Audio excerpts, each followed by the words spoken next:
6월 27일 월요일 글로벌 마켓 헤드라인입니다. G7 정상회의가 개막된 가운데 러시아 금 수입 금지 조치를 추진하고 있습니다. G7이 중국의 1대1로에 맞서 777조 원 인프라 투자에 나섰습니다. JP모간은 S&P 500 지수가 하반기 중에 낙폭을 회복할 것이라고 밝혔습니다.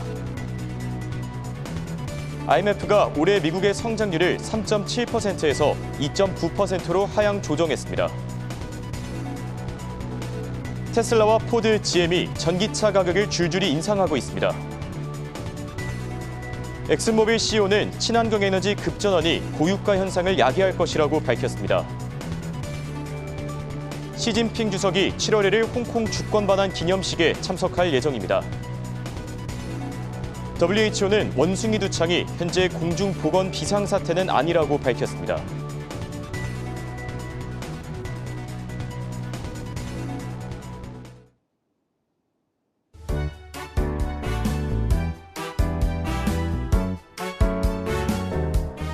시청자 여러분 안녕하십니까? 굿모닝 안경 글로벌 마켓의 홍성진입니다. 지난주 미국 증시를 둘러싼 불확실성이 다소 해소되면서 3대 지수 강한 상승세를 나타냈습니다. 다만 약세장에서 나타내는 일시적인 반등을 뜻하는 베어마켓 랠리다라는 평가도 끊이질 않고 있는데요. 이번 주 발표되는 5월의 PCE 가격 지수에 따라 증시 향방도 앞으로 달라질 예정입니다. 그럼 이번 주도 저희와 함께 현명한 투자 전략 세워보시죠. 굿모닝 안경 글로벌 마켓 지금 시작합니다.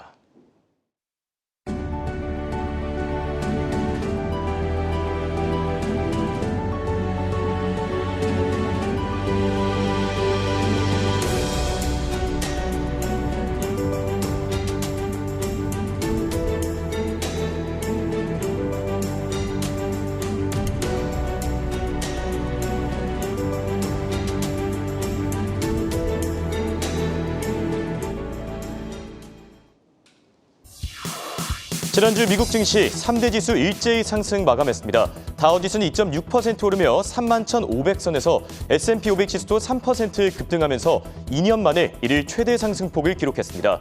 또 기술주 중심의 나스닥 지수도 3.3% 급등하면서 11,600선에서 거래를 마친 모습 확인할 수 있습니다. 이날 유럽 주요국 증시도 3거래일 만에 반등에 성공했습니다. 프랑스 까크 지수는 3% 뛰며 6,000선 위로 올라왔고 독일 닥스 지수도 1% 오르면서 13,000선에서 거래를 마쳤습니다. 아시아 쪽 상황도 한번 살펴보시죠. 지난주 국내 증시에도 기분 좋은 바람이 불어왔습니다. 그동안 낙폭이 과했던 기술주 중심으로 매수세가 유입되면서 코스피 지수 2% 넘게 상승하며 2,360선에서 마감했고 코스닥 지수도 무려 5% 급등하면서 750선에서 거래를 마쳤습니다. 한편 중국 증시 투자 심리가 개선되며 두 지수 모두 상승 마감했습니다. 상해 종합지수는 1% 가까이 오르며 3,300선에서 홍콩 항생지수는 2% 뛰면서 장을 마쳤습니다. 또 일본 증시 니케이 지수도 좋은 흐름 나타내면서 1% 오른 점 참고하시기 바랍니다. 이어서 미국의 국채금리 상황 체크해보겠습니다. 미국의 10년물 국채금리 경기 침체 가능성을 주시하며 3% 수준까지 떨어진 바 있는데 지난주 3.1%까지 소폭 오른 모습 확인할 수 있습니다.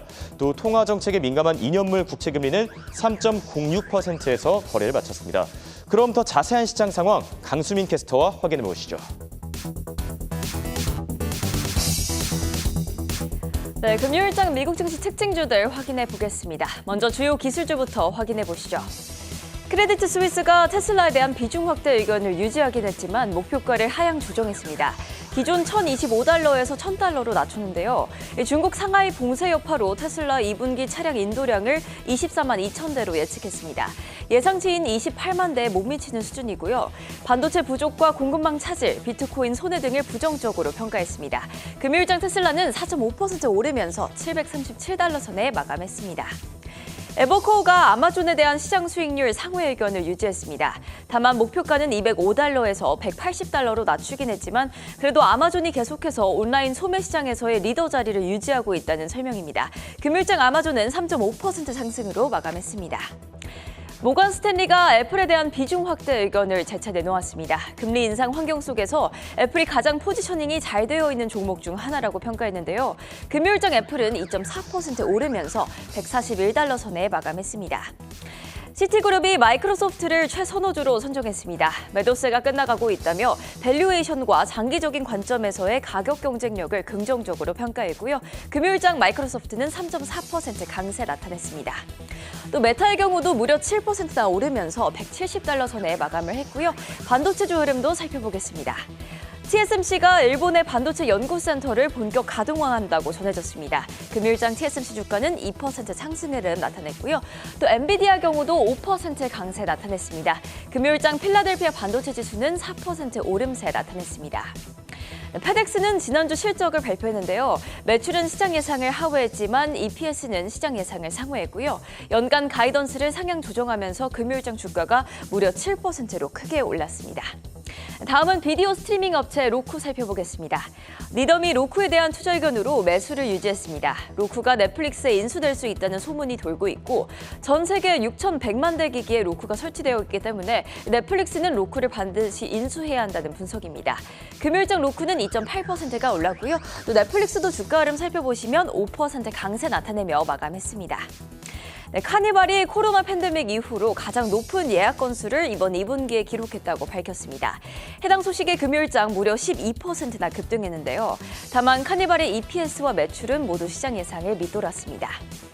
울프리서치가 우버에 대한 시장 수익률 상회 의견을 유지했습니다. 우버 비즈니스 모델에는 약한 거시적 환경 속에서도 리스크를 중재해줄 수 있는 경기 대응적 요소가 보인다는 설명인데요. 금요일장 우버의 경우는 3% 가까이 오르며 $23 선에 마감했습니다. 모건 스탠리가 알트리아에 대한 투자 의견을 비중 축소에서 동일 비중으로 상향 조정했습니다. 알트리아의 최근 주가 하락 때문인데요. 알트리아는 6월 기준으로 S&P 500 지수보다 13% 부진한 흐름을 나타내고 있습니다. 금요일장에서는 2% 오름세 나타내며 마감했습니다. 모건 스탠리가 쇼피파이에 대한 동일 비중 의견을 유지했습니다. 작은 규모의 사업에 대한 거시적인 민감성에 따른 리스크, 또 제한된 투명성 등의 단기 리스크를 언급했고요. 금요일장 쇼피파이는 6% 가까운 오름세 나타내며 $385 선에 마감했습니다. 골드만삭스가 쉐보론에 대해서는 중립 의견을 제시한 반면에 엑스모빌에 대해서는 매수 의견을 유지했습니다. 고객들에게 보내는 문서에서 골드만삭스는 쉐보론보다 엑스모빌을 선호한다고 밝혔는데요. 1990년부터 2009년까지 엑스모빌이 쉐보론보다 주가 흐름이 비교적 좋다고 설명했습니다. 금요일장 엑스모빌은 2% 가까이, 또 쉐보론은 1.6% 상승으로 마감했습니다. 미국 연방준비제도에 따르면 웰스파고가 다른 대형 은행주 가운데 연간 스트레스 테스트를 통과했습니다. 혹독한 경기 침체를 잘 이겨낼 정도의 강력한 자본 수준을 유지했다고 밝혔는데요. 금요일장 웰스파고는 7% 강세 나타내며 크게 올랐습니다. 또 금요일장 11개 섹터가 모두 상승을 했는데 그중에서도 자재주가 4% 가까이 오르면서 흐름이 가장 좋았습니다. 관련해서 화학기업인 다우 주가 흐름 살펴보시면 4% 오름세 나타내며 $53 선에 마감했습니다. 또 자재주 다음으로는 커뮤니케이션주가 가장 좋은 흐름을 보였는데요. 알파벳과 넷플릭스 등이 모두 강세를 보였음에도 불구하고 통신사 버라이즌의 경우는 2%가 오히려 빠지면서 다우지수 편입 종목 가운데 가장 부진한 흐름을 보였습니다. 끝으로 커뮤니케이션주 다음으로는 금융주가 상승세 보였습니다. 골드만삭스가 5.7% 오르면서 다우지수 편입 종목 가운데 두 번째로 크게 올랐습니다. 지금까지 미증시 특징주 살펴봤고요. 이어서 원자재 시황은 최보아 캐스터가 전해드립니다. 네, 국제유가부터 알아보겠습니다. 지난 장에서 유가는 3%대 반등했습니다. 하지만 주간 기준으로 보면 경기 침체에 대한 우려가 심화되면서 2% 정도 떨어졌다고 볼 수가 있겠는데요. 연준이 인플레이션과의 전쟁을 본격적으로 선포하면서 금리 인상에 대한 전망이 나왔기 때문입니다. 지난 장에서 WTI는 $107 선에서 브렌트유는 $109 선에서 거래됐습니다. 독일이 전쟁으로 인해 부족해진 천연가스를 조달하기 위해 가동이 유보됐던 송유관인 노드스트림2의 일부를 우선 사용하는 방안을 검토 중이라고 합니다. 유럽의 천연가스 공급에 비상이 걸리면서 각국이 치열하게 대응책을 찾고 있는 가운데 천연가스는 1%가량 떨어졌습니다. 다음은 CRB 지수 알아보겠습니다. CRB 지수는 인플레이션 지수라고 불리기도 합니다. CRB라는 국제 원자재 및 선물 조사 회사에서 선정한 19개 원자재 가격의 평균으로 계산된 지수고요. 미래의 물가를 예측하는 데 도움이 될 수가 있습니다. 목요일장보다는 금요일장에서 상승한 원자재가 더 많이 눈에 띄는 만큼 CRB 지수도 올랐습니다. 0.63% 정도 상향 곡선 그렸고요. 318선 나타냈습니다. 다음은 대도 보도록 하겠습니다. 이 대두는 원유의 가격과 함께 움직이는 경향이 있습니다. 실제로 유가가 떨어질 때는 대두와 대두유도 함께 하방 압력을 받는데요. 이날 장에서는 유가가 다시 오름세로 전환됨에 따라서 대두와 대두유도 함께 올라갔습니다. 가격 보도록 할게요. 대두는 강보합권에서 마감했고요. 대두유는 1% 중반대 상승분을 더했습니다. 1,424센트와 64센트 선 터치했습니다. 다음은 옥수수 보겠습니다. 이 대두에 이어서 옥수수도 그간의 낙폭을 지우고 상승세로 접어들었습니다. 미국 중서부 지역에서 옥수수에 대한 추가적인 거래 계약이 많이 이뤄졌다고 합니다. 이번 주에는 비라는 또 하나의 변수가 기다리고 있기도 한데요. 이 농부들은 많은 강수량으로 인해서 이 토양의 건조함이 해결될 것인지의 여부를 주목하고 있습니다. 가격 한번 보도록 할게요. 2% 정도 상승했습니다. 674센트 선 나타냈습니다. 다음은 밀 보도록 하겠습니다. 밀은 미국과 프랑스 그리고 러시아의 북반구에 걸쳐서 대부분의 지역에서 한창 수확이 진행 중입니다. 특히 미국에서 눈에 띄게 많은 양의 밀이 수확되고 있다는 소식이 전해지면서 밀은 하락했습니다. 또 러시아가 이제 밀 수출을 재개하게 될 것이라는 예측도 나왔습니다. 이 러시아의 농업물 시장 관련 연구소인 소브에코는 올해 러시아 전역에서 8,960만 톤에 이르는 기록적인 양의 밀이 생산될 것으로 내다보고 있습니다. 이와 같은 소식들에 밀은 1%대 내리막길을 걸었습니다. 가격 한번 보도록 할게요. 936센트 선 나타냈습니다. 다음은 커피 보도록 하겠습니다. 이 커피는 여전히 전 세계적인 경기 침체에 대한 우려에서 벗어나지 못하는 모습이었습니다. 이 매도세가 이어지면서 커피는 약세 흐름을 이어갔는데요.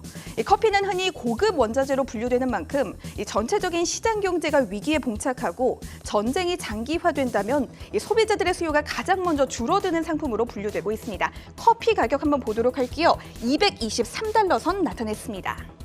이 다음은 설탕 보겠습니다. 이 호주의 커먼웰스 은행은 전반적인 시장에 들이온 어둠의 물결이 이 설탕의 하락세를 견인하고 있다라고 말하기도 했습니다. 이 설탕은 큰 폭은 아니고요. 약부합권에서 거래됐습니다. 여전히 18센트 선 나타냈습니다. 다음은 금속 원자재 보겠습니다. 먼저 금과 은입니다. 이 금과 은은 달러화 약세의 영향을 받아서 상승했습니다.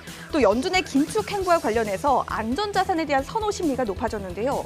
이 금과 은 모두 강부합권으로 크지는 않은 폭으로 올라갔습니다. 금 같은 경우 1,830달러 선, 은은 21달러 선으로 다시 한번 올라왔습니다. 다음은 팔라듐과 백금 보도록 하겠습니다. 이 팔라듐과 백금에 대한 별다른 특이점은 포착되지는 않았습니다. 다만 연준의 금리 인상 여부를 주시하는 가운데 전반적인 금속 시장의 변동성에 탑승한 모습이었습니다. 근 며칠간 팔라듐과 백금은 상승과 하락을 함께 했었는데요. 금요일장에서는 엇갈렸습니다. 팔라듐은 1%대 상향 곡선 그렸고요. 백금은 0.08% 정도 하향 곡선 그렸습니다. 팔라듐 가격은 1,854달러 선 터치했고요. 백금은 903달러 선 기록했습니다. 다음은 니켈 보겠습니다. 니켈은 8% 가깝게 크게 떨어졌습니다. 경기 침체가 한 발짝 더 가까이 다가왔다는 전망이 힘을 얻고 있는데요. 이와 관련해서 향후 연준의 행보를 주시해 보시는 게 좋겠습니다. 가격 한번 보도록 할게요. 22,128달러 선 나타냈습니다. 다음은 아연 보겠습니다. 아연은 비축량이 급감하면서 재고가 25년 만에 최저치를 기록하기도 했습니다. 따라서 가격의 폭등을 불러올 수 있다는 목소리가 높아지기도 했었는데요. 부족한 아연이 현재 충분한 양을 보유하고 있는 중국에서 보충될 수 있다는 분석이 연이어 나왔습니다. 해당 소식에 아연은 4%대 급락했습니다. 아연 같은 경우 3,339달러 선으로 마감했습니다. 다음은 구리 보겠습니다.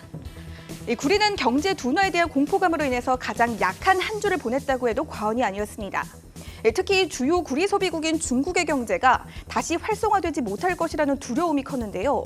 다만 한 주간 너무 크게 떨어진 탓인지 지난 금요일장에서는 소폭 반등한 모습이었습니다. 강부합권이었고요. 3달러 후반선 유지하고 있습니다. 마지막으로는 주석과 알루미늄 보도록 하겠습니다. 이 주석과 알루미늄을 제외한 거의 대부분의 금속 원자재 품목의 재고가 감소했습니다. 하지만 주석과 알루미늄의 재고량은 여전히 충분하다고 판단되고 있고요. 또 연준의 매파적인 정서가 이어지는 가운데 매도세가 줄어들지 않으면서 주석 같은 경우 7% 가깝게 또 떨어졌습니다. 지금까지 원자재 시황이었고요. 잠시 후에 ETF 시황이 이어집니다.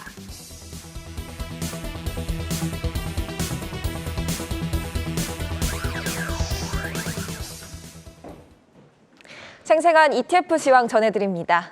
오늘은 지난 금요일장을 살펴볼 텐데요. 이날은 우라늄 ETF와 여행 관련 ETF가 상승 마감했고요. 반면 테일 리스크 펀드와 커피 관련 ETF는 하락 마감했습니다. 하나씩 보겠습니다. 우크라이나 전쟁이 터지면서 그동안 우라늄 가격이 상승세를 탔는데 전문가들은 다른 외부적 요인을 따져보더라도 근 몇 년간 이어온 우라늄 가격의 상승세가 앞으로 몇 년 더 이어질 것으로 보고 있습니다. 대체 에너지로도 주목을 받는 추세이기 때문입니다. 미국에서는 러시아와 관련 없이 우라늄 자체 수급 방안을 마련하기 위해 노력 중이기도 한데요. 이달 초 바이든 정부는 43억 달러 규모로 미국 내 공급자에게 직접적으로 우라늄을 구하는 법안을 추진하기도 했습니다. 지난 금요일 우라늄 관련 ETF들이 상승 마감했습니다. 그중에서 URA를 살펴보겠습니다. 이 펀드는 원자재 선물이나 실물이 아닌 우라늄 및 원자력 산업을 위한 장비의 추출, 정제, 탐사, 제조를 포함하여 우라늄 채굴 및 핵 부품 생산에 관련된 회사의 주식을 기초 자산으로 합니다. 총 45개 정도의 기업을 담고 있는데 세계 최대 우라늄 회사인 캐나다 카메코의 비중이 25%로 꽤 높은 편입니다. 카메코는 이날 6% 이상 상승 마감했습니다. 이 외에도 GS건설과 두산중공업 등 국내 기업들도 1%가량의 비중으로 다수 보유하고 있다는 점이 특징입니다. 또 최근 주변에 여행 가시는 분들 많으시죠? 코로나 제재가 조금 완화되고 맞이하는 여름이다 보니 신혼여행이나 휴가로 해외여행 가시는 분들 참 많은데요. 이날 여행 관련 ETF들도 상승 목록에서 눈에 띄었습니다. 그중 크루즈 ETF는 CRUZ ETF입니다. 블루스타의 호텔, 항공, 크루즈 지수를 따르고 있는 ETF인데 이날 상승폭이 컸습니다. 노르웨이지안 크루즈, 로얄 캐리비안, 카니발, 힐튼, 그리고 메리어트 등의 기업들을 포함하고 있습니다. 다만 3개월에서 올해 그리고 1년 추이를 봤을 때는 20에서 30%대 하락한 상태로 주가는 내리막길 걷고 있습니다. 다음은 하락 ETF입니다.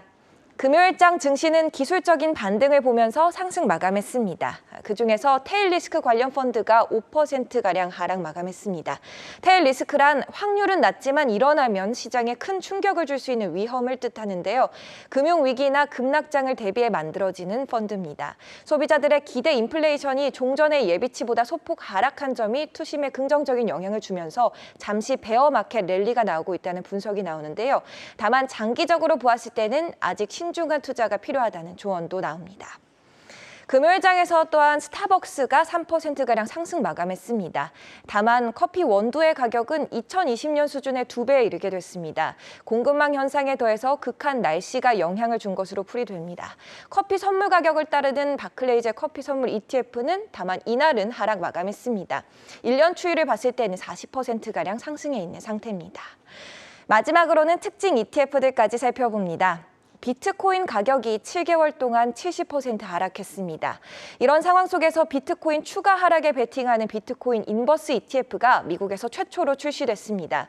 이 펀드는 프로시어스에서 지난 21일 상장시켰으며 비트코인을 공매도 쇼트하는 ETF가 뉴욕 증시에 상장된 것은 이번이 처음입니다. 따라서 앞으로 코인 가격 추이에 따라서 BITI ETF를 주목해 보시면 좋을 것 같습니다. 한편 인베스코의 PSCE 펀드는 올해 상승한 유일한 소형주 에너지 ETF입니다. 특히 에너지 관련 강세 속에서 올해 부진했던 증시 속에서도 27%가량 크게 상승했습니다. 오일 가스 부문 기업을 90% 이상 담고 있으며 그 외에는 기본 자재와 산업주 업체들이 차지하고 있습니다. 스트래터 게스의 토드숀 테크니컬 ETF 전문가는 해당 펀드에 주목하면서 운용 수수료도 0.29%로 낮은데 사람들의 관심은 아주 적은 게 신기하다고 덧붙이기도 했습니다. 지금까지 ETF 시황이었습니다. 이번 한 주도 힘내시기 바랍니다.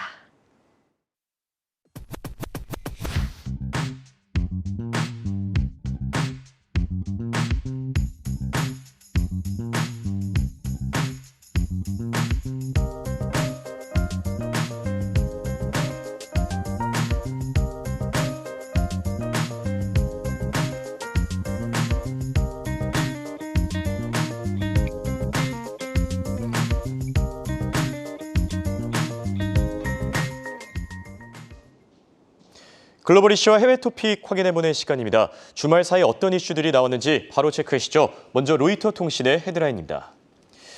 네, G7 정상회의가 개막된 가운데 러시아 금 수입 금지 조치가 논의되고 있고 또 중국의 1대1로에 맞서 G7 국가들이 6천억 달러의 인프라 투자에 나설 것이라는 소식도 전해졌습니다. 또 이런 가운데 IMF가 올해 미국의 경제 성장률을 낮추면서 3.7%에서 2.9%로 하향 조정했습니다. 자, 오늘의 첫 번째 아이템 G7 정상회의입니다. 이제 오늘 개막한 가운데 지금 전 세계 금융시장이 주목을 하고 있거든요. 최근 들어서 이 금융시장이 좀 많이 흔들렸다 보니 이번 회의에서 해법이 나오지 않을까, 자, 이런 의견들도 끊이질 않고 있는데 먼저 금 수입 조치 이 부분부터 짚어주시죠. 네, G7 정상회의가 현지 시각 26일 개막했습니다. 이번 G7 정상회의는 독일에서 사흘간의 일정으로 진행될 예정인데요. 이번 회담의 주요 의제 중 하나는 장기화한 우크라이나와 러시아의 전쟁입니다. G7 정상들은 관련해서 대러시아 압박을 강화하고 식량 위기 대책을 내놓는 등 단합 메시지를 내놓을 것으로 보이는데요. G7 정상회의 첫날 러시아의 우크라이나 침공에 따른 추가 제재로 G7 국가들이 금 수출 통제에 나설 것이란 보도들이 나왔습니다. 금은 에너지에 이어 러시아의 2위 수출 자원으로 러시아의 세계 금 생산량 비중은 전체의 약 9.5%입니다. 조 바이든 미국 대통령은 현지 시각 26일 공식 트위터를 통해 러시아산 금 수입을 금지할 것이라고 밝혔습니다. 보리스 존슨 영국 총리도 성명을 내고 이번 조치를 통해 러시아의 올리가르히와 푸틴에게 직접적인 타격을 가할 것이라고 강조했는데요. 금 수입 조처에 대한 공식 발표는 오는 28일로 예정되어 있습니다. 여기에 미국은 러시아산 원유에 대한 가격 상한을 정하는 방안도 제안한 것으로 전해졌습니다. 한편 러시아는 현지 시각 26일 3주 만에 우크라이나 수도인 키이우에 대한 공격을 재개했는데요. G7 개막일에 맞춘 무력 시위라는 분석이 나옵니다. 네, 서방의 제재 조치가 과연 얼마나 실효가 있을지 좀 주목해봐야 될 것 같고, 이어서 중국의 1대1로에 맞서 6천억 달러, 우리나라 규모로 치면 777조 원인데 정말 엄청난 규모죠. 어떻게 보면 중국을 좀 견제를 본격화하겠다라고 볼 수 있는데 두 번째 이슈로 같이 짚어주시죠. 네, 중국의 1대1로 프로젝트에 대응해 주요 7개국 정상들이 저소득 국가 인프라 사업에 6천억 달러를 투자하기로 했습니다. 현지 시각 26일 로이터 통신의 보도에 따르면 G7 국가들은 민간 합동으로 저소득 국가의 기반 시설 프로젝트에 투자할 예정인데요. 이번 프로젝트는 저탄소 에너지, 보육, 첨단 통신, 상하수도 시설 개선 등 광범위한 분야에 걸쳐 저소득 국가의 인프라 개선을 목표로 하고 있습니다. 미국은 총 6천억 달러 중 2천억 달러를 지원할 예정인데요. 바이든 대통령은 공공자본과 민간자본이 포함될 예정이라고 전했습니다. 하지만 구체적으로 2천억 달러 중 얼마를 민간 부분에서 조달할지는 밝히지 않았습니다. 다른 국가들도 미국과 비슷한 방식으로 프로젝트에 참여할 예정인데요. 유럽연합은 3천억 유로를 투자하겠다고 밝혔고 이탈리아, 캐나다, 일본 또한 이번 프로젝트 참여를 약속했습니다. 영국과 프랑스는 해당 논의 자리에서는 없었지만 참여 의사를 밝힌 바 있습니다. 백악관은 이와 관련해 중국의 1대1로보다 이번 인프라 프로젝트가 신흥국들의 빠르고 지속 가능한 경제 성장을 도울 것이라고 강조했는데요. 그러면서 중국의 1대1로는 개발도상국에 가시적인 혜택을 거의 제공하지 못했으며 가난한 국가들을 빚의 함정으로 내몰았다고 비판했습니다. 네, G7 정상회의가 계속 진행되고 있는 만큼 자세한 소식들 나오는 대로 바로 전해드리겠습니다. 다음은 블룸버그 통신의 헤드라인입니다. 빅스 지수 변동성이 감소한 가운데 질서정연한 약세장이 암시된다라는 분석이 나왔고, 세인트루이스 연은 총재는 빠른 긴축이 경기 침체를 피하는 지름길이라고 강조했습니다. 또 샌프란시스코 연은 총재도 7월 0.75%포인트 금리 인상, 즉 자연 스텝을 시사했는데, 자, 두 번째 아이템은 빅스 지수 변동성 감소입니다. 빅스 지수, 또 이슈로는 좀 굉장히 오랜만에 들고 나온 것 같은데, 최근 들어서 이 변동성이 감소하면서 앞으로 약세장에 빠지더라도 좀 질서정연한 모습으로 진행이 될 거다. 이런 분석이 나오지 않았습니까? 네, 맞습니다. 월가의 공포 지수죠. 빅스 지수는 최근 시장이 요동치는 와중에도 상승폭이 미미했습니다. 블룸버그는 시장 내 공포가 사라졌다며 현재 시장은 질서정연한 약세장을 겪고 있다고 분석했습니다. 빅스 지수는 S&P 500 지수 옵션의 향후 30일간의 변동성에 대한 시장의 기대를 나타내는 지수인데요. S&P 500의 변동성이 커질 거란 기대가 형성되면 빅스 지수는 올라갑니다. 따라서 시장 불안감을 반영한다고 해 공포지수라고 불리고 있는데요. 최근 연준의 금리 인상 움직임을 비롯해 경기 침체 우려 등으로 시장은 혼란스러운 모습을 보였습니다. 하지만 빅스 지수는 과거 약세장에 비해 현저히 낮은 수준을 유지하고 있는데요. 블룸버그에 따르면 코로나19 사태로 글로벌 주가가 하락했을 때 빅스 지수 한때 80을 웃돌기도 했습니다. 2008년 리먼 브러더스 사태 때는 79선에서 움직였는데요. 보통 빅스 지수가 45를 찍으면 시장은 바닥을 찍었다고 간주합니다. 하지만 최근 빅스 지수 27에서 34 수준에서 움직였습니다. 공포의 정점이라고 불리는 40을 찍은 적도 없는데요.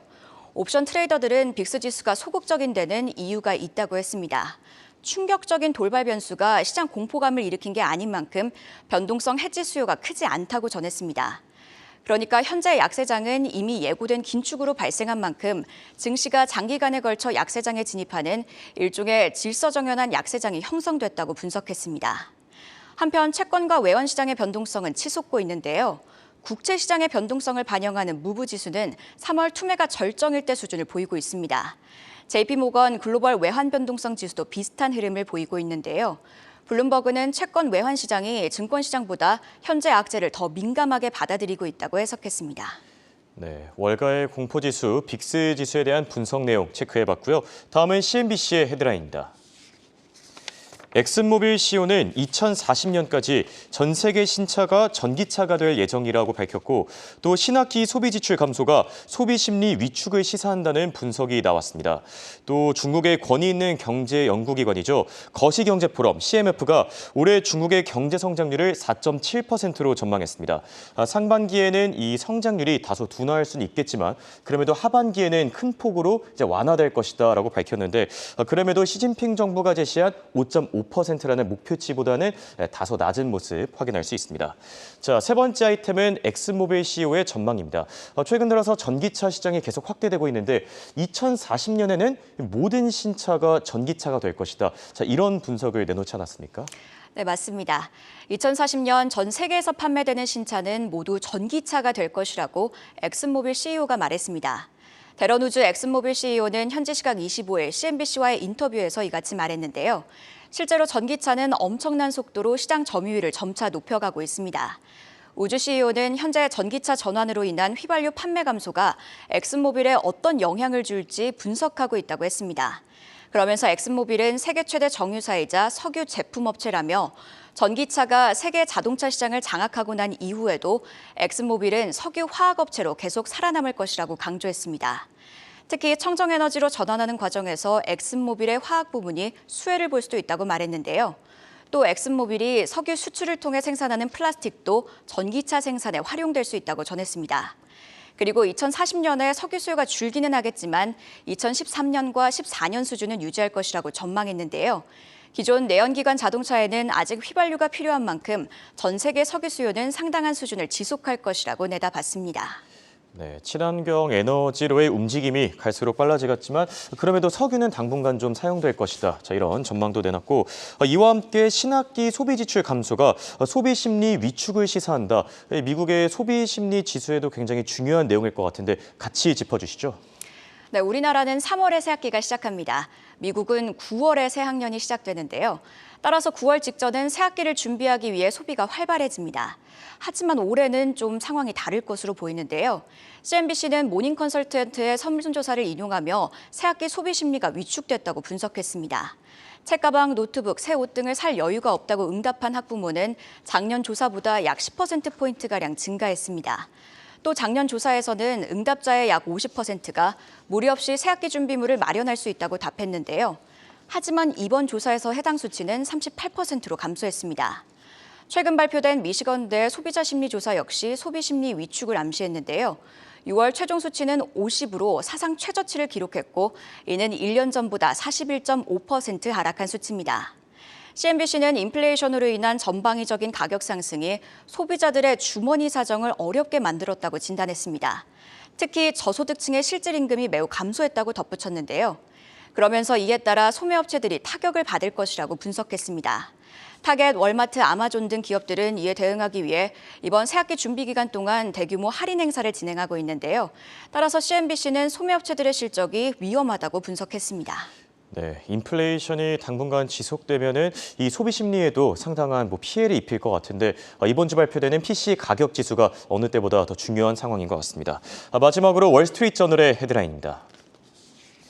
네, 에탄올 가격 상승세가 당분간 지속될 전망이라는 소식이 전해졌고 또 파이퍼샌더는 미국 증시 낙관론이 시기상조라면서 기업들이 실적 압박 우려에 시달릴 것이다라고 밝혔습니다. 또 전 세계 가상화폐 채굴 전력이 50% 이상 감소했다면서 가격이 하락하면서 이 채굴 전력도 많이 감소했다라는 소식이 전해졌는데 이 기후위기 대응에는 어떻게 보면 좀 긍정적이다. 그동안 이 전력 사용량이 워낙 많았던 만큼 기후위기 대응으로서는 좀 긍정적이다 이런 평가까지 나왔습니다. 자, 마지막 아이템은 에탄올 가격 상승세입니다. 당분간 지속될 전망이다. 이 원자재 시장의 변동성 계속 커질 것으로 보이는데 어떤 이슈들이 나왔습니까? 최근 에탄올 가격은 국제유가 상승폭을 앞지르는 등 고공행진하고 있는데요. 월스트리트저널은 이런 추세가 당분간 지속될 것이라고 분석했습니다. 벤치마크인 시카고 선물거래소의 에탄올 선물은 지난 금요일 갤런당 2.81달러에 마감했는데요. 이는 지난 11월의 고점인 3.45달러에는 못 미치는 수치입니다. 하지만 에탄올은 이번 분기 들어 14% 급등했는데요. 에탄올 가격은 주 원료인 옥수수 가격이 치솟으며 함께 올랐습니다. 러시아와 우크라이나 전쟁, 남부 지역 생산량 감소로 옥수수는 올해 들어 약 21% 상승했습니다. 미국 생산량의 약 3분의 1이 에탄올 생산에 사용되고 있는데요. 이렇다 보니 계속 오르는 미국 옥수수 가격은 에탄올 가격 상승을 부추기고 있습니다.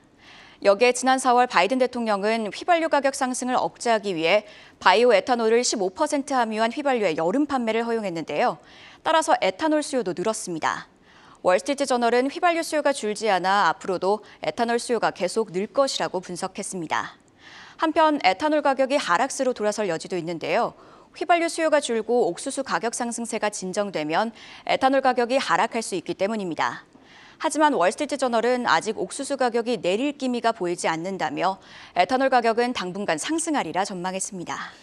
네, 이렇게 오늘은 에탄올 가격과 관련된 분석 기사까지 체크해봤습니다.